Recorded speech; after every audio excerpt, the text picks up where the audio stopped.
As falhas dos procedimentos odontológicos podem ser causadas por alterações sistêmicas e isso pode estar diante dos seus olhos sem que você veja.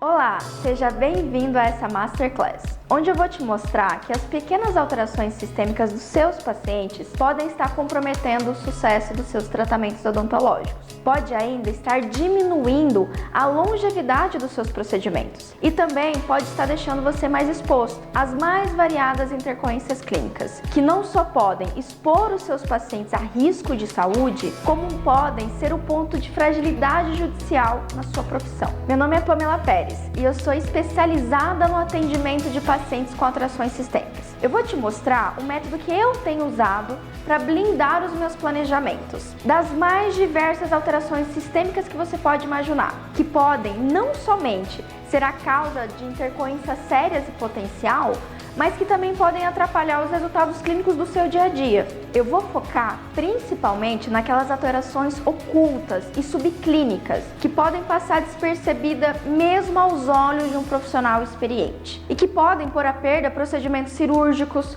podem atrasar a resposta biológica nos tratamentos ou até mesmo afetar aqueles procedimentos concluídos há algum tempo, levando à falha precoce deles, quase sempre sem causa aparente. Talvez você possa até achar tudo isso difícil demais ou muito complicado para você, mas o fato é que eu mesma aprendi a identificar e dominar as mais variadas possibilidades de alterações sistêmicas, que vão influenciar na qualidade, na durabilidade e na segurança dos mais variados procedimentos odontológicos, na rotina de qualquer dentista. Seguindo alguns métodos de avaliação que eu tenho ensinado nos cursos que eu já ministrei e outras centenas de casos que eu mesma atuei, identificando alterações sistêmicas, mesmo as subclínicas, de forma a garantir que os resultados dos mais variados procedimentos sejam realizados com segurança, de alcançar o melhor resultado possível para toda essa gama de profissionais e pacientes envolvidos. Mas antes de te mostrar os detalhes desse método claro e eficiente para blindar os seus planejamentos, eu preciso te mostrar como que eu cheguei até ele.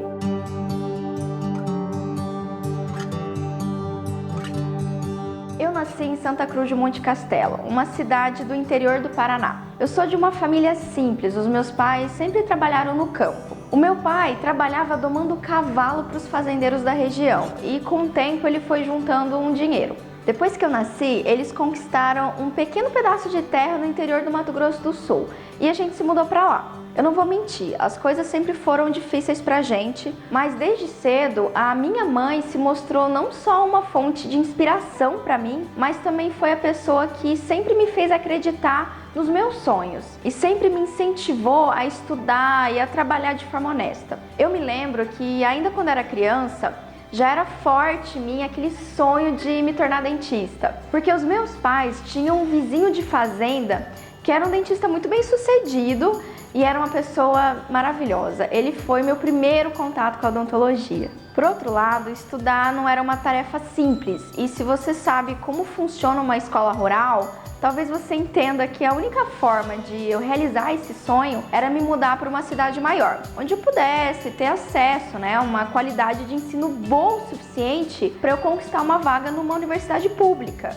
Porque a verdade é que essa era a única forma de eu transformar o meu sonho em realidade. Eu consegui passar na faculdade e durante a graduação eu sempre gostei das áreas de estômato, de fisiopatologia, de patologia, farmacologia, enfim. E eu sei que para a maioria dos colegas as matérias clínicas não são muito atrativas. Eu também gostava das matérias clínicas, mas realmente eu tinha um fascínio para saber como era o funcionamento do corpo do meu paciente durante uma anestesia, por exemplo, ou mesmo durante um procedimento clínico, e isso foi me despertando para entender sobre como a parte sistêmica influenciava nesses resultados, tanto de médio a longo prazo, mesmo de procedimentos tradicionalmente considerados pouco invasivos, como uma movimentação ortodôntica, enfim, que pode tanto demorar excessivamente para acontecer, como também pode gerar grave casos de reabsorção por influência de alterações sistêmicas subclínicas.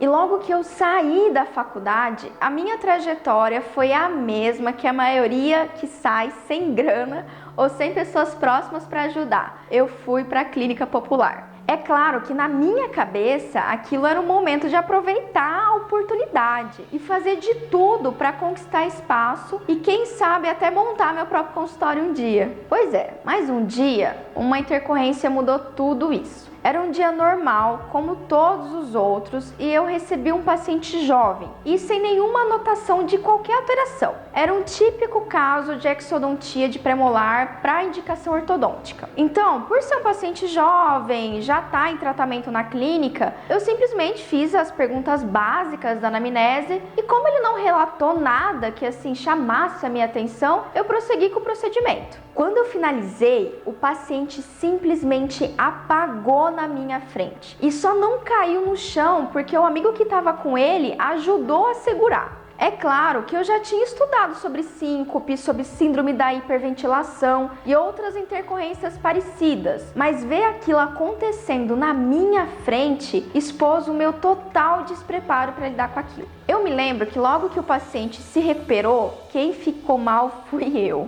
Isso porque eu me senti frustrada com aquela situação e confesso que cheguei mesmo a duvidar que eu estava ali na profissão certa. Por mais que essa tenha sido uma experiência terrível e eu não desejo isso para ninguém, eu me senti no dever de me preparar melhor, de saber como lidar com essas e outras possíveis intercorrências. Então eu comecei a estudar tudo que eu podia sobre o assunto e todos os autores que eu tinha acesso. E foi estudando e buscando mais e mais conhecimento que eu descobri que havia uma residência em odontologia hospitalar. Eu não pensei duas vezes para me candidatar. Como eu já estudava muito sobre esse tema, graças a Deus eu passei. Eu fiquei 2 anos trabalhando 60 horas por semana dentro de uma UTI e atendendo todo tipo de paciente que você pode imaginar. É claro que depois disso eu já era uma dentista completamente transformada, porque não só eu estudava tudo sobre o assunto, como eu vivia atuando intensamente desde aquelas situações simples até os mais delicados pacientes que estavam ali em risco de morte. Depois que eu terminei esses 2 anos intensos no hospital, eu voltei a trabalhar parte do meu tempo no consultório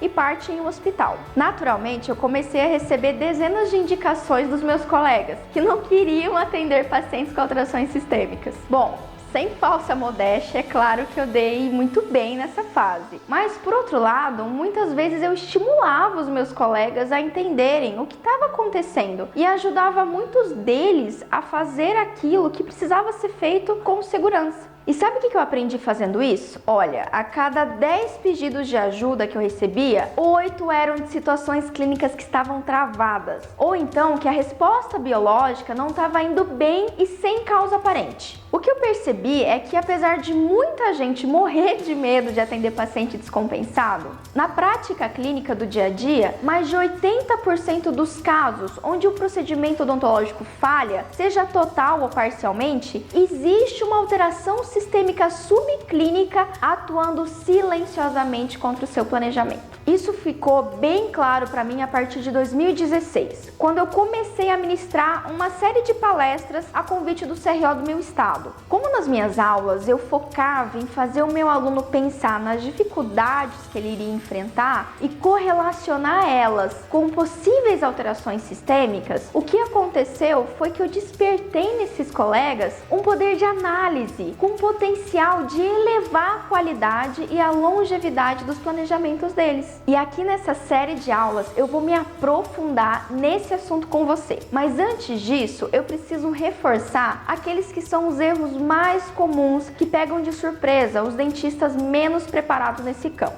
mas que pode também serem grandes armadilhas, até mesmo para aqueles profissionais mais experientes. Eu vou te dar um exemplo. Em algumas ocasiões, a velocidade de renovação celular e o próprio metabolismo ósseo como um todo pode ser limitado por alterações sistêmicas, ou mesmo o simples uso de contraceptivo oral. É bem provável que em um caso de movimentação ortodôntica, quando o dentista percebe que o dado caso não está evoluindo no ritmo comum, a conduta quase sempre sempre é de testar diferentes técnicas, ou mesmo aumentar a força, podendo complicar ainda mais aquele caso simplesmente por não ter associado as diversas possibilidades que podem influenciar e que não tem nada a ver com a mecânica ortodôntica. Na mesma linha, eu também posso destacar alterações na tireoide, que influenciam negativamente na resposta de vários tratamentos odontológicos, antes mesmo do paciente ser diagnosticado com alterações nessa glândula. Isso porque existe uma janela entre a glândula apresentar alterações e essas alterações resultarem em sintomatologia clínica evidente. No caso da tireoide, a janela média é de 3 a 5 anos. Uma alteração como essa pode tanto impactar negativamente casos ortodônticos, como também cirurgias onde haja um envolvimento ósseo. Ainda nessa linha do metabolismo ósseo, eu posso citar uma série de alterações sistêmicas que são comumente responsáveis por reabsorções de raízes, reabsorções ósseas e até perdas de implante, mesmo depois de ósseo integrados. A maioria dos colegas até dominam bem os aspectos mais evidentes, como por exemplo o efeito da osteoporose ou mesmo o uso de bifosfораtos. Mas acontece que uma simples alteração de vitamina D do seu paciente pode ter um efeito cascata de impacto tão significativo a ponto de levar à perda de planejamentos inteiros. Obviamente, eu não vou ser negligente com você a ponto de deixar você pensar que pedir exames é a única solução para evitar esses riscos. Isso seria subestimar sua inteligência e atuar só na superfície do problema. A verdade que poucos conhecem é que os exames apenas nos mostram um retrato estático de um grupo de células ou de marcadores específicos, comparando com valores médios de referência. Agora existem dois problemas que fazem parte do dia a dia de todos os dentistas e que esse sim é ponto que a gente precisa trabalhar. O primeiro deles é que, tão importante quanto saber qual exame pedir, é saber ler as entrelinhas desses exames e também a abrangência deles, porque é bem óbvio ver um paciente com alteração na coagulação e não operar ele sem que essa alteração seja colocada em um nível de segurança. Agora, você sabia que mesmo um paciente com coagulograma normal, dentro dos valores de referência, pode apresentar hemorragia durante e pós-procedimento? O que acontece é que em muitos casos, a função plaquetária pode estar comprometida por uso de algum medicamento ou mesmo substâncias que são vendidas como suplementos naturais. Acontece é que a função plaquetária não é uma informação que você obtém no coagulograma. Ou seja, quando um dentista não domina os segredos do sangue e não sabe como lidar com eles, acontece que simplesmente vários procedimentos odontológicos vão dar resultado abaixo do esperado, mesmo que não tenha havido uma falha na execução clínica do procedimento. Falhas como essa podem comprometer, por exemplo, o potencial de cicatrização de uma exodontia, expor esse paciente a um risco aumentado de alveolite, ou então levar à perda total de um retalho periodontal, que é dependente de um fluxo sanguíneo normal para chegar ao sucesso. Eu vou te dar um exemplo. Você sabe que um paciente com alteração de pressão é facilmente percebido apenas a gente aferindo a pressão dele antes do atendimento. E você também sabe que pacientes com problemas de pressão, entre outras coisas, têm um risco de sangramento aumentado. Mais recentemente, um colega dentista passou um grande apuro, porque o paciente teve hemorragia durante um procedimento relativamente simples. E a razão para isso foi que esse mesmo paciente tinha o hábito de tomar vinho com uma certa frequência, e o álcool nessas condições afeta o tempo de sangramento. Apesar do colega ter tido cuidado de aferir a pressão e o resultado ter sido normal, o paciente teve uma intercorrência por causa da hemorragia. O segundo fator importante é aprender a lidar com a janela do diagnóstico, e esse é um grande desafio. Acontece que muitas pessoas aparentam normalidade, mesmo com alterações sistêmicas importantes para a odontologia. Por exemplo, pessoas com alterações alérgicas inflamatórias têm um aumento de eosinófilos, ou de forma técnica, uma eosinofilia.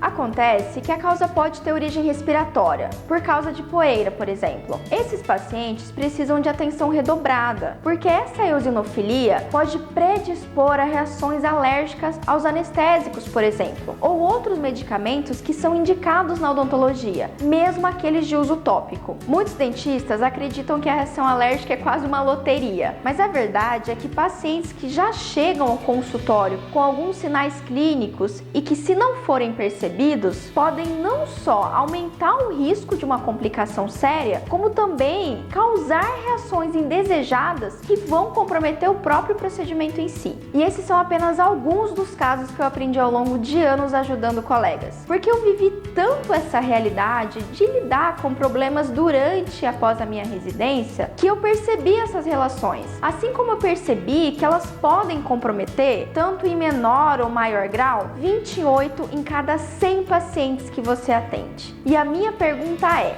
será que isso também não está acontecendo com você? Eu sei que esse é um tema delicado e nessa situação não sou eu que vou te dizer o que você deve ou não deve fazer. O meu papel aqui é te ensinar a ir mais além e aprender a ouvir o que a célula do seu paciente está te dizendo. O meu papel é ensinar dentistas a se tornarem tradutores da linguagem das células e aplicarem essas informações no dia a dia dos seus tratamentos odontológicos. Depois de alguns anos atuando exclusivamente, fazendo considerações em planejamentos odontológicos, mostrando como algumas alterações sistêmicas são mais comuns do que se imagina e mostrando como essas alterações limitam o resultado dos procedimentos, eu decidi que era hora de levar esse conhecimento a mais e mais pessoas. E é por isso que você foi convidado a participar desta série de masterclasses, onde nós vamos lançar mão de um olhar mais profundo sobre os exames laboratoriais e sobre o impacto deles no dia a dia de procedimentos comuns da prática clínica. Aqui nessa primeira aula eu mostrei, a partir de estudos de caso clínico,